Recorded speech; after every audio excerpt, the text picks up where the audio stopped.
Hey everyone. So it's been a while since I've done just a video catch up, but I am just shy of 3 weeks out of surgery and I just wanted to talk about stalls.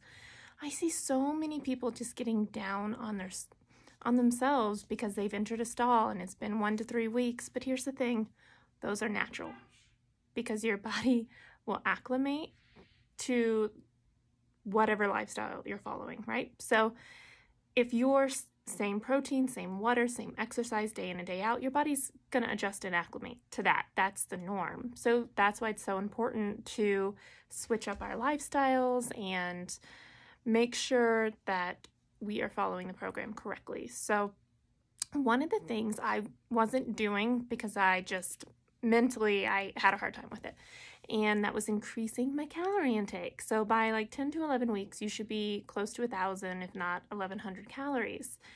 That's hard for me because I can get my protein macros without that many calories. And I have always just kind of followed the rule of for every 10 calories, you should have 1 gram of protein in your life. I don't know if that's right or not, but that's what I'm doing.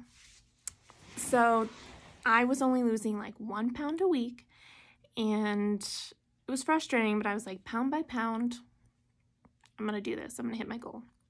Well, this week I stepped it up to about 950 calories, and I lost 3 pounds.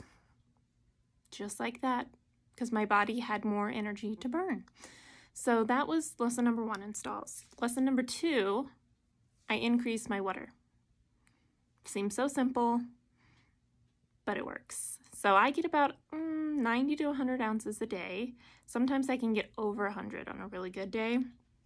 Pre-VSG, pre-sleeve, I used to get 120, 150 ounces a day.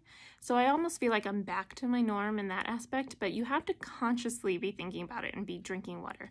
And pro tip, put a little fresh lemon juice in your water and it kind of creates a pucker effect, right? So then you're going to constantly want to drink a little bit more water and a little bit more water because of that tartness. And it helps you get to your water goals. It doesn't have to be a Crystal Light packet. It can be just as simple as some fresh lemon juice, and you can do it. So that's tip number 2 for stalls. Tip number 3, change your workout routine. Cardio is not always the right way to go. So especially if you're going to have a lot of loose skin, like I'm going to have a lot of loose skin in my arms. Look at that. It's still fat right now, but it will be all loose skin.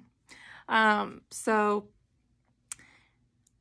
weight resistance is the best thing for loose skin. So switch up your workouts. I find I do best if I go week by week. So this past week I did cardio and yoga every day and some ab exercises. And this next week I'm doing weight training and bar classes, it's more like a natural calisthenic weight training. So it's really good. You can find anything you want on YouTube these days. So I just follow a few channels and they always have a good 15 to 30 minute workout that I can do, that I can easily fit into my day, and I can prioritize. You're going to find a million reasons why you can't work out today, but the only one reason you actually need to work out is because we did this for our health, right? So change up your workouts. Let's see, tip number 4, change up your food styles. Food gets real repetitive real freaking quick. I do like to do a protein shake for breakfast because I was never a protein person. So in my mind, I'm like, the smoothie's so good. But I switch up the fruit I use. I love to do strawberries the most with my Orgain powder and my organic almond milk. But this week I was doing some raspberries and almond butter powder. I've been known to do some peaches. Peaches and raspberries actually pretty good too. But that's the only little bit of fruit I have during the day, and that's where I get my little sweet reward. I'm not much of a sugar addict, so after I gave up dairy, fruit became incredibly, incredibly sweet. So that little bit of fruit in my smoothie is all I need. I've never had that sugar sweet tooth. My husband has a sugary sweet tooth. So I constantly catch him snacking and I'm like, babe. But that's bad too. I'm not a health nut and I should not be turned into some armchair doctor for him either. And then tip number 5, Stop being so hard on yourself. Stalls are normal. They happen to everyone. Part of this game, and I would say the majority of this VSG game, because that's kind of what it feels like, you're in a whole new lifestyle, is mental. It's all about how you're approaching it. So if you enter a stall, go back and analyze your week. Did you eat too many nuts because those are so carb heavy? What's in your protein bars? I like a good Kind bar, but it's like a treat. It's something I only have if I've done all my other goals. Go back and look and see in what you're doing, I was putting in like too much mayo, for example, in my tuna fish salads. And so I switched that to an avocado, which is a much healthier fat and still has some protein in it. So just small little adjustments. And if you get really fed up, message me, number one. Sorry, that's really number two. Number one, call your doctor or nutritionist. Number two, you can message me. I'm happy to talk with you.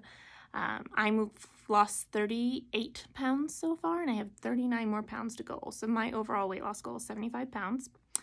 I've always been very honest in my podcast. I wasn't as big as maybe some of the other peers going through this. My BMI was, I think, I'd have to go back and really look for sure, but I think I was 37, 38. I could have even been 36. I might have been low on the scale, but I qualified through sleep apnea because it was terrible. And I will say, halfway to my goal, my sleep apnea has improved greatly. I still have a little, but by the time I get to my goal, I'll be there. My stress levels are better. My energy levels are better. Mentally, I'm better. And I found myself becoming a more positive person throughout this journey as well. Because again, it's just how you look at it. So perception is reality, I guess, at the end of the day. Well, guys, that's all I really had to talk about today. But follow me on Instagram at LizRouteOfficial and follow my podcast at Life with Liz. It's available everywhere, so check it out.